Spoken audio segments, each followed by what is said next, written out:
The patient committee and David thought we should switch a little bit to the clinic after an hour of basic science with some applicability to how we apply some of our the things we have just heard to patient care.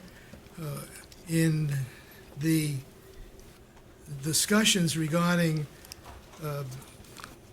treatment and Ann and Robert's discussions, the question came up, well, can you possibly cure polycythemia vera with interferon because it does affect the stem cell, and how does it fit in with other forms of treatment such as ruxolitinib?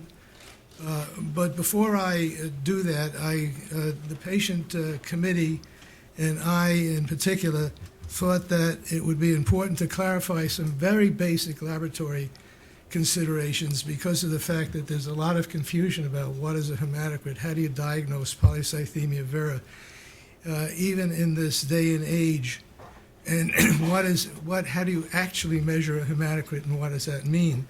So the first thing I'm going to do is to discuss some of the clinical common laboratory issues which are of concern and confusion to patients, and that was brought about by the fact that when I asked these questions to our third and fourth year medical students, they didn't give me a good answer. So that didn't discourage me because, they hadn't graduated. So I went to the interns and they were worse. And then I went to the residents and that was bad.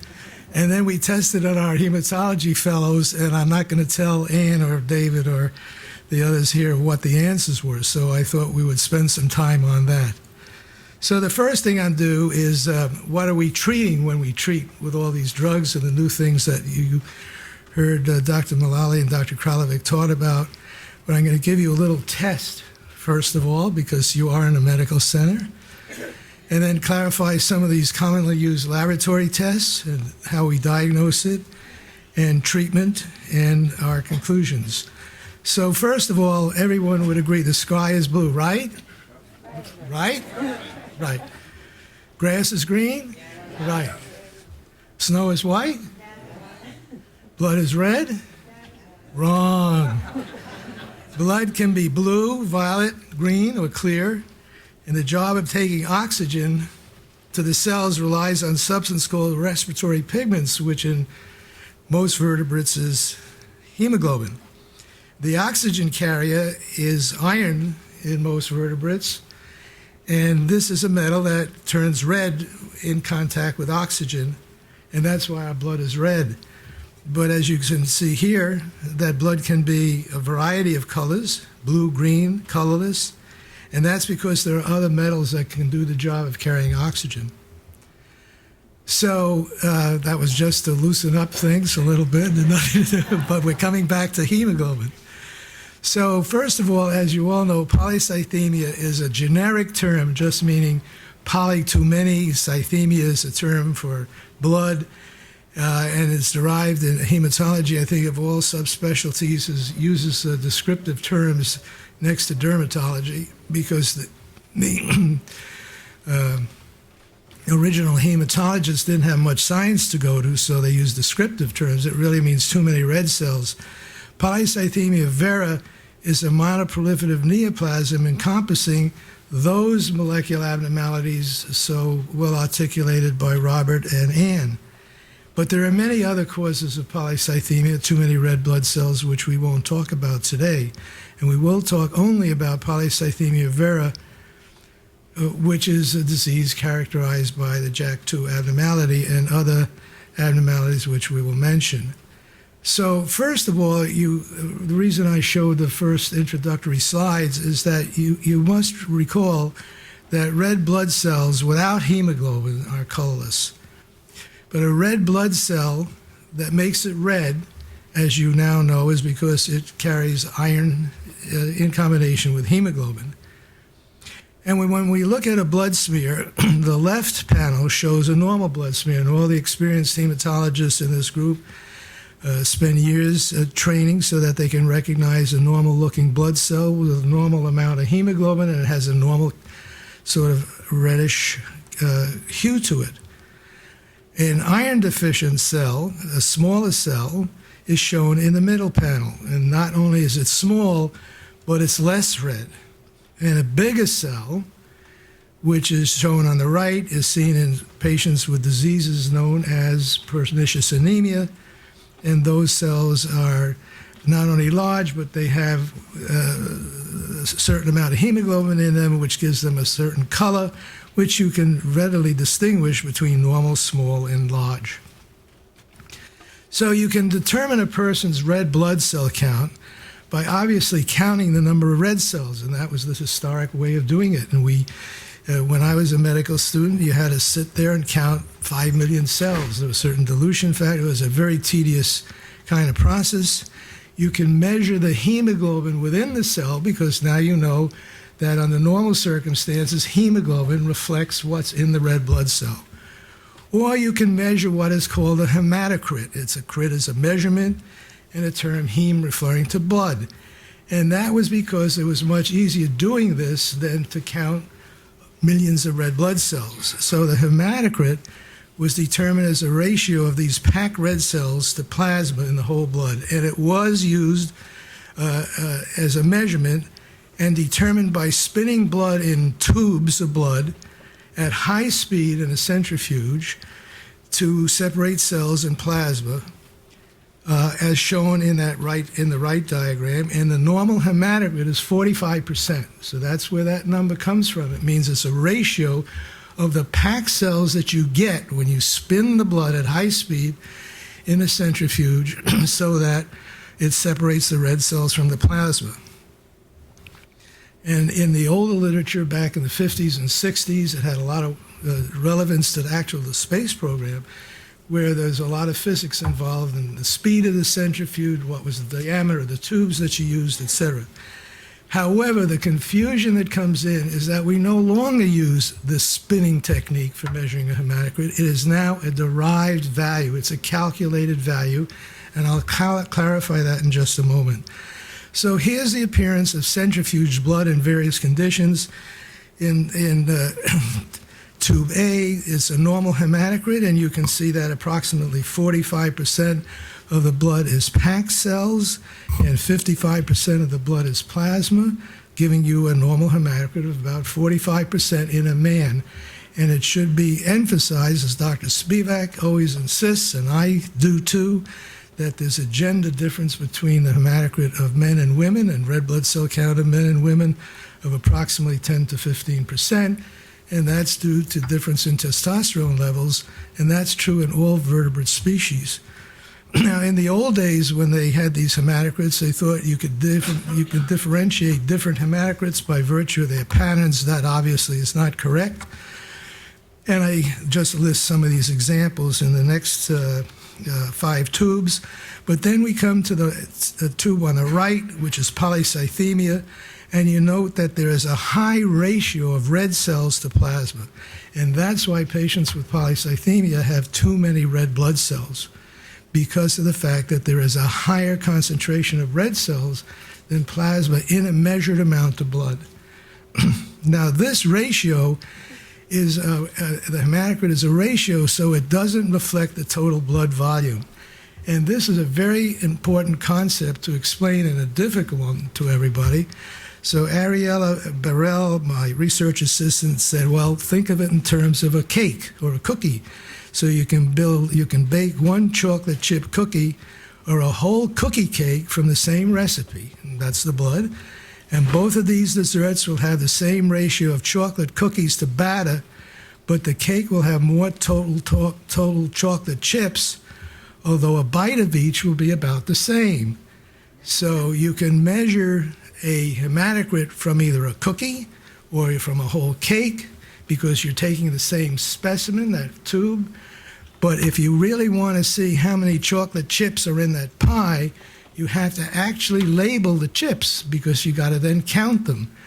And so you can get a much higher red blood cell or chocolate chip count if you have an absolute increase in the chips, or likewise you can get a higher hematocrit, but the same number of chips simply if you reduce the batter And the only way you can tell this actually is by labeling the chip and the batter with different methods so that you can actually count the difference. So when we talk about a hematocrit, we must remember that it's a ratio, that it does not reflect total red blood cell volume in the body, because that reflects not only the red count but the plasma count.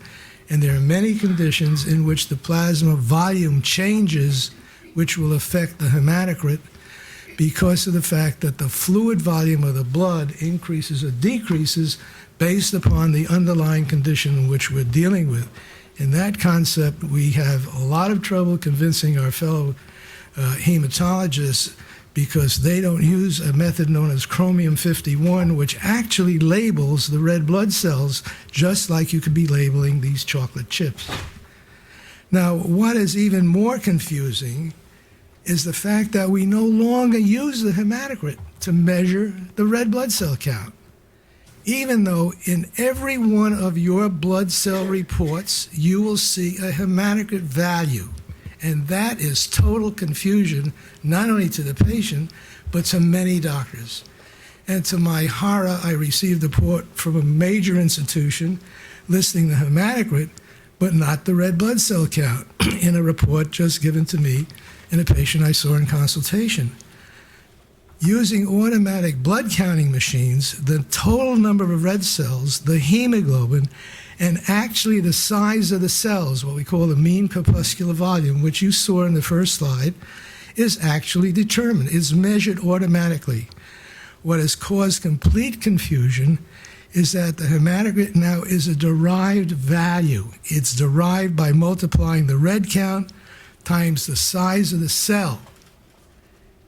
Red count times the size of the cell. And I don't want to go into the reasons why that's been done. It's a simple arithmetic calculation based on some hematologic facts. But remember, the important thing is that the hematocrit is a derived value. So let's see what this has, what that does when you look at your blood count. Simple arithmetic in this day of genetic engineering, gene code breakdown, etc., in personalized medicine, that simple arithmetic is still very important. And phlebotomies, which is a mainstay of treatment in PV, results in smaller red blood cells, and you've seen what those look like. The smaller red cells decrease the red cell volume, and this causes the hematocrit to decrease. But eventually, as the patient becomes more and more anemic, the body compensates in polycythemia by building up the red blood cell count to compensate for bringing more oxygen to the tissues, as you saw in the first initial slides. So the hematocrit is not a good way to follow a patient as they become iron deficient, a fact that is overlooked by about 90% of the practicing hematologists in the United States. So let's look at some examples. The red count, normal red count in a man is 5 million. The mean corpuscular volume is 90, and that gives rise to the normal hematocrit of 45. Now let's assume that the red count is the same, but the patient is given hydroxyurea. And hydroxyurea, as you heard, is a drug that's of great interest to Dr. Mullally. It's the most commonly used drug in the United States. Because it's an anti-cancer drug, it interferes with its metabolism of the red cells, and those cells become bigger. The mean corpuscular volume increases. So that affects the hematocrit. That makes the patient have a hematocrit of 55. Now, it's accepted practice that if your hematocrit is 45 or higher, you should get a phlebotomy, but that's mistreatment because you are in fact treating an artifact rather than treating a patient. So we at Cornell always look at the red count, not the hematocrit. Now let's say a patient becomes iron deficient, and so the MCV decreases to 75. You'll notice that now the hematocrit decreases. But as the MCV falls even more due to phlebotomy, the red count begins to go up in compensation for this anemia, so that now you get a normal hematocrit, and in fact, this patient should be phlebotomized because they have too many red cells, but in fact, the hematocrit appears to be normal, and the doctor would say, well, you're doing okay, go home. So furthermore, we looked at this and published it about just last year. If a patient is iron deficient, the hematocrit is a poor correlation shown in the right graph between the derived hematocrit and the red cell count. Whereas, as you see in the left graph, you'll see how closely the values are if the patient is not iron deficient and has a normal red blood cell count. So if for standard hospital use, when a patient comes in for a blood test, most of those patients aren't anemic. The hospital will do a red blood cell count automatically, do a hemoglobin, and you can record that as a red count or as a hematocrit, and there's an excellent correlation. But as the patient becomes anemic, that derived value no longer follows. So when you go home to your practicing hematologist, ask you, what is my red count, not just what is my hematocrit.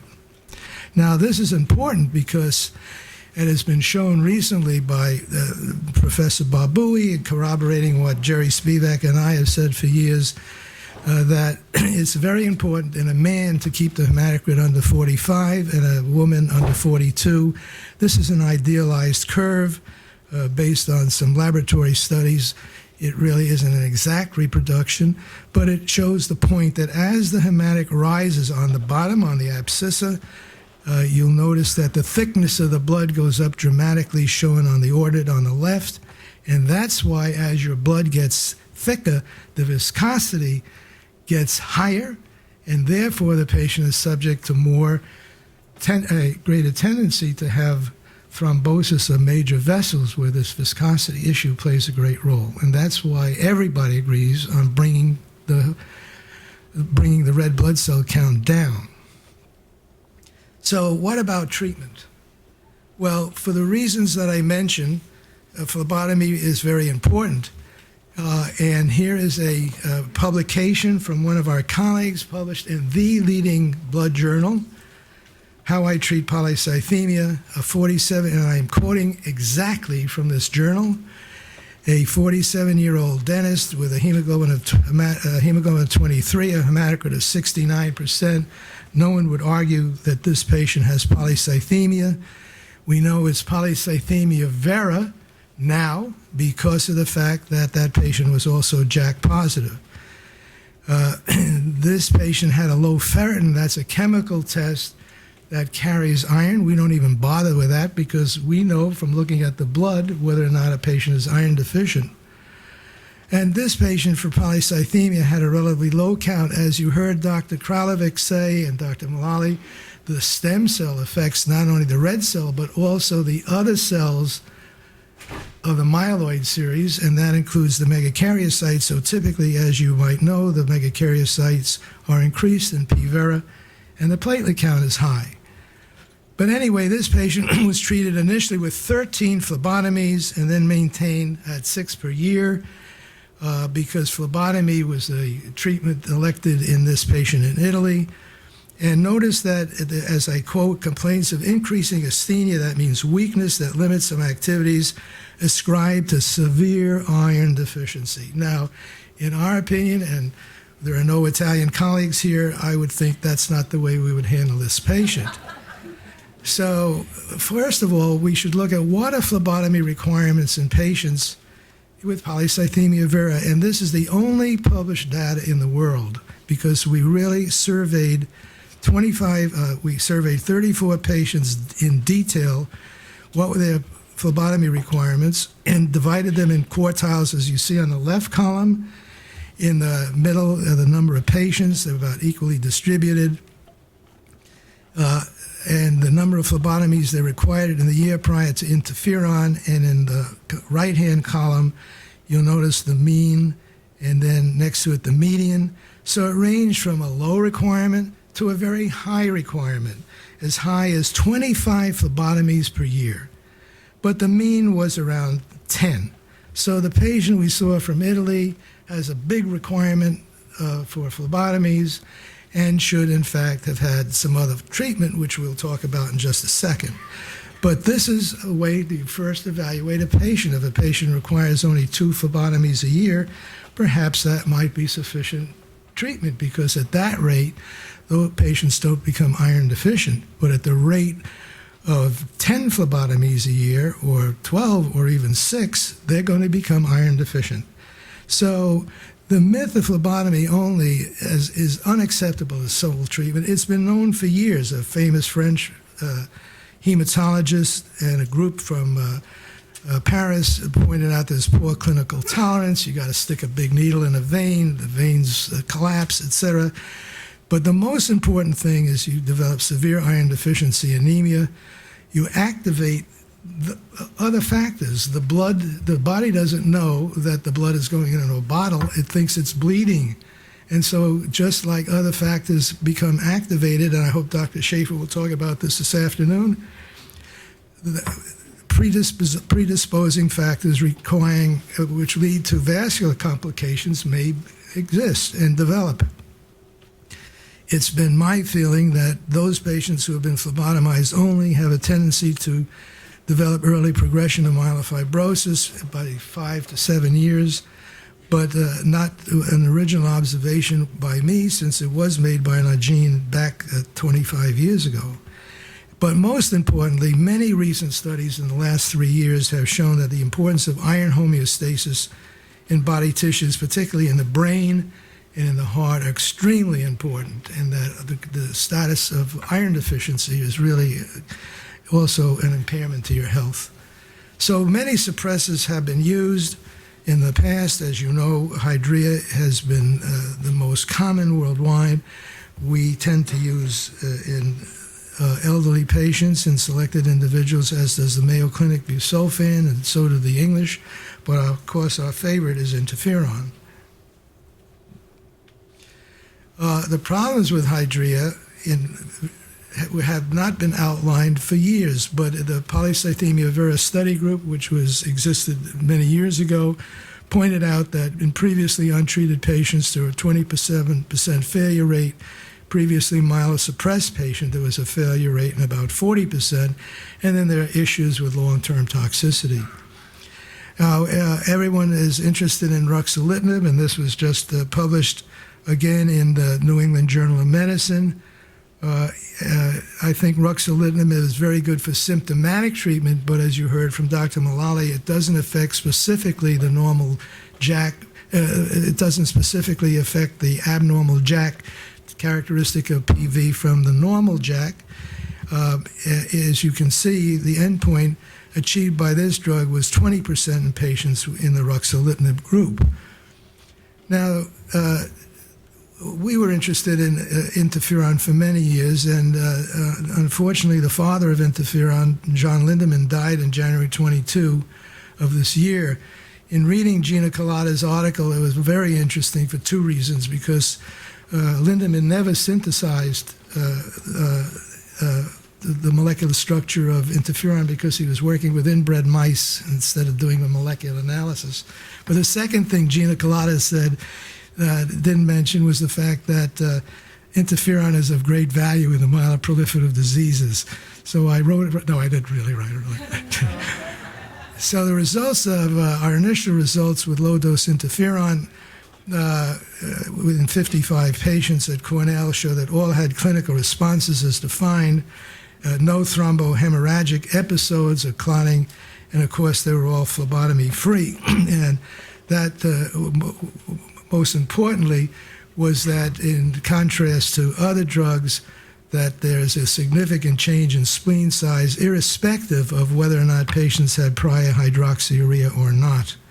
And you can see that 75% of the patients or more, the spleen became non-palpable, and in 90% had a significant reduction in spleen size. And you can't really reproduce these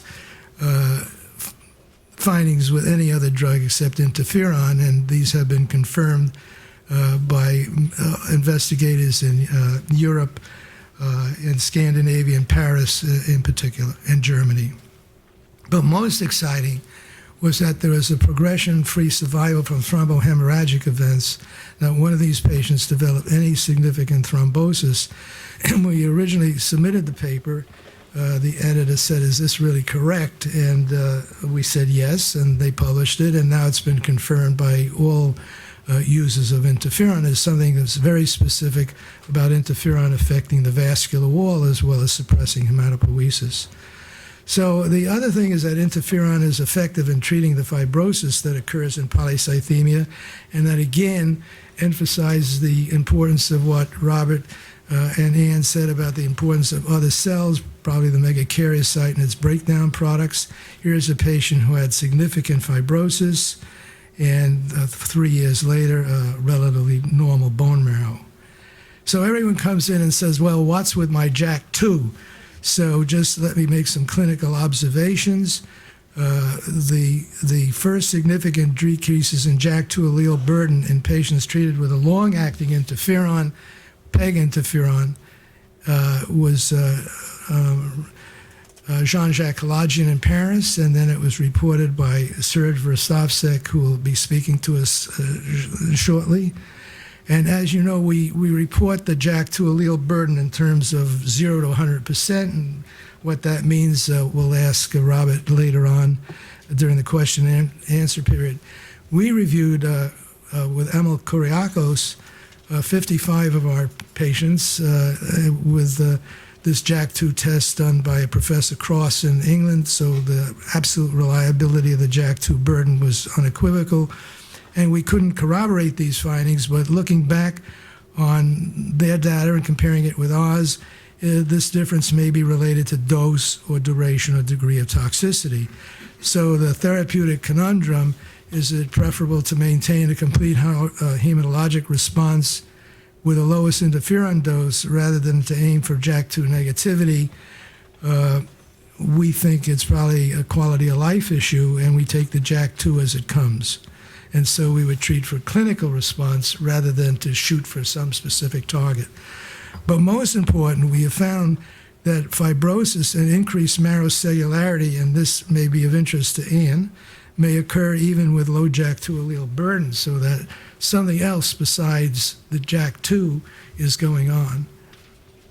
And that's why we believe that regular bone marrow biopsies in PV are important, because fibrosis can occur requiring a change in dose of interferon, and irrespective of what you see in the peripheral blood. We can find increases in marrow cellularity even with low JAK2 values, and we're in fact doing a paper with Professor Arazi and Ariel Burrell and Steve Krzyzewski in our institution as we speak. And we find most patients do require continual dosing to prevent eventual relapse. So what's our basis for early treatment? Well, I'm so happy that Ann's here, because it finally gave us a basis for what we've been doing for many years. We believe that we should treat early, before the marrow becomes fibrotic, before there is significant myelofibrosis, before there is significant splenomegaly, and she and her colleagues provided the basis for this, namely that we want to treat as we do in every other form of malignancy, when the abnormality or the hematopoietic stem cell clone is small, when the minimum JAK2 burden is potentially sensitive to interferon, to activate the cell cycle within this hematopoietic stem cell compartment, which she talked about, and then there is a preferential depletion of these JAK2 hematopoietic stem cells. So this is our suggestive hypothesis for, quote, cure, unquote, of PV with interferon. Early it's effective. We know in advanced PV it's less effective, and when the bone marrow becomes sclerotic, even I don't use interferon. There have been abundant studies from us and many others showing that it's not effective, and so we won't use it. So Robert and Ann already said, well, can we cure? Are there other abnormalities in the myeloproliferative disorders? And this is a paper from a French colleague showing the whole host that they've touched on. There are a lot of other abnormalities beside the JAK2. We don't know where what role they play. They certainly persist in some patients who have been treated successfully with interferon. There are cytogenetic abnormalities which may also persist. So I think that can we get an absolute cure knowing what we know now? Highly unlikely. But the same thing is true in chronic myeloid leukemia, that even though we get a very good molecular response, there are some hidden chronic CML cells that persist. So I think a biologic cure, as you define biology, is possible. We certainly can get a hematologic and molecular remission, and that's most important because we as physicians treat you folks who are our beloved patients, and that's our major responsibility. So in conclusion, we really need to get to some agreement regarding the early diagnosis of PV. In my opinion, I think interferon is probably the best treatment to control the proliferative aspects of this disease. It's a superb biologic basis for its use, based on Anne Mullally's studies and her colleagues. It's able to induce clinical hematologic and molecular remission. We don't know whether it's best to treat for clinical response or molecular response, but I tend to treat for clinical response. In the future, we think that other JAK inhibitors, such as ruxolitinib in combination with interferon for symptomatic relief and control of aggressive disease, is probably going to be indicated. And there are studies ongoing now, particularly in Europe, to verify this fact. So, as you know, William Damashek was the father of the myeloproliferative disorders, a famous Boston hematologist who I think would be smiling, as shown here. Looking at the treatment of PV, we've come a long way. It reminds me of Sisyphus, who was the cunning king of Corinth, who was condemned to Hades for seducing Zeus's wife. So 25 years ago, or 30 years ago, we had very little treatment where the patients would go into remission temporarily just with phlebotomy and the ball would come crashing down on them. So here with interferon and Rux and imatinib and other drugs and transplantation, we're almost at the top, but not quite there yet. So I want to thank Dave Bully and Barbara and our research assistants, Ariel and Spencer, and our colleagues for participation in all these studies, and I thank you for your attention.